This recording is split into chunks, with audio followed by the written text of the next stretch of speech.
এরকম টাইগার গনি, যার পুরো নাম আব্দুল গনি গাজী, তিনি সাতক্ষীরার শ্যামনগর উপজেলার কালিঞ্চি গ্রামের একজন বনজীবী।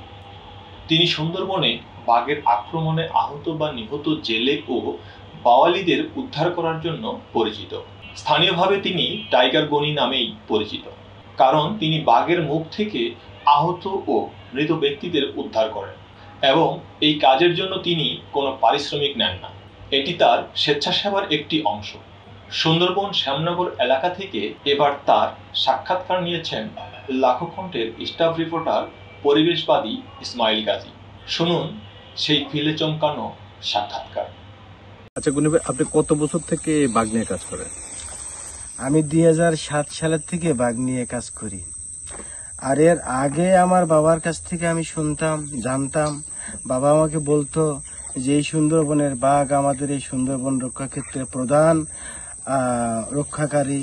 আর এই সুন্দরবন থাকলে আমাদের সাইক্লোন, বড় বড় ঝড়, বড় বড় বিপদ মুক্তি করে। দেশের জন্য বিশাল উপকার করেন এই সুন্দরবন। আপনার জীবনে আপনি কতগুলো মানুষকে রক্ষা করছেন বাঘের হাত থেকে?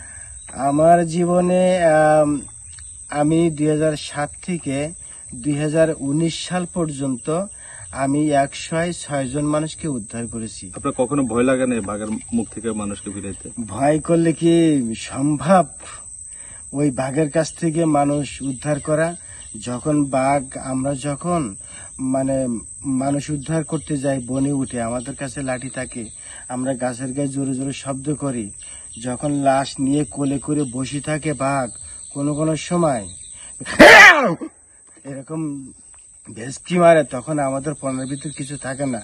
তবুও কিন্তু আমরা পিছনে ডাইন পা বাঁধিয়ে আসিস কোথায় ও যেমন ভেসকি দেয়, আমরাও এরকম ভেসকি দেই। মানে আপনি ওকে ভয় লাগাচ্ছেন? ভয় দেখানোর বেশি চেষ্টা করি। অতি সহজ নাকি এই কাজটা? আমার বউ তো কয়েকবার যেতে নিষেধ করে, আমি ওর কথা শুনি না। কারণ আপনি কিভাবে বুঝেন যে এখানে এখন বাঘ আছে? এখানে আমরা কিভাবে বুঝি, যদি আমরা এখন সুন্দরবনে উঠি তাহলে যদি তাজা পদচিত্র পাই, গাছের গায়ে যদি প্রস্রাবের ঘ্রাণ পাই, এবং এই প্রস্রাবের ঘ্রাণটা 1 সপ্তাহ থাকে বৃষ্টি না হলে, আর যদি বৃষ্টি হয় 3 দিন থাকে এর ঘ্রাণটা, এই ঘ্রাণটা বুঝতে পারি আমরা যে এটা কত দিনের মধ্যে এই প্রস্রাবটা এই গাছের গায়ে ফিরছে। আমাদের এই পুরা সুন্দরবনে কতগুলো বাঘ আছে আপনার কাছে, সরকারের হিসাব ছাড়া? আপনার কাছে কতগুলো হিসাব আছে? আমার তো মনে হয় 250-এর বেশি বাঘ আছে। এই সরকার যখন এটা শুমারি করে তখন আপনারা কিভাবে এটা আইডেন্টিফাই করেন বাঘগুলারে? এটা আসলে আমাদের ডিপার্টমেন্টের ব্যাপার। আমাদের যেটা করণীয় এটা আমরা করি। এটা আমাদের ডিপার্টমেন্টরা তারা কম্পিউটারে যে কি করে, এটা তো আসলে আমরা ওইভাবে খুব বেশি বলতে পারবো না। আমাদের এই শ্যামনগর এবং সাতক্ষীরার কোন কোন জায়গায় বেশি, সবচেয়ে বাঘ বেশি? আমাদের এটা হলো সাতক্ষীরা রেঞ্জ। ওকে। তো আমাদের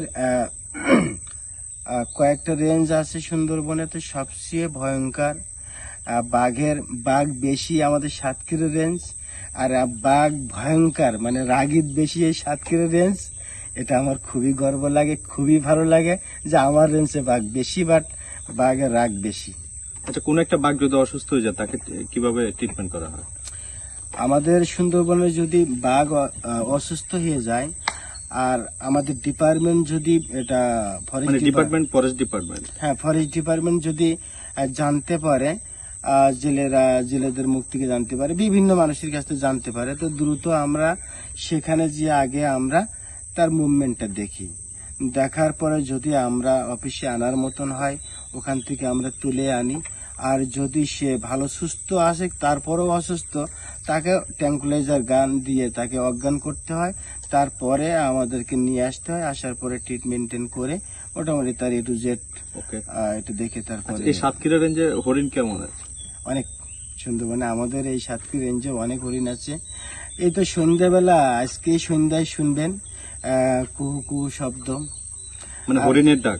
হ্যাঁ, অবশ্যই হরিণ তো এই সন্ধ্যার পর পরে অনেক ডাক শুনতে পারবেন আমাদের এই সাতক্ষীরা রেঞ্জে। কিন্তু অন্য রেঞ্জে ডাক শোনা যায় কিনা এটা আমি শিওর না। আচ্ছা, আপনি আবার ওই বাঘের গর্জনটা দেন তো, আমি আবার একটু ভয় পাই। আরেকটু এরকম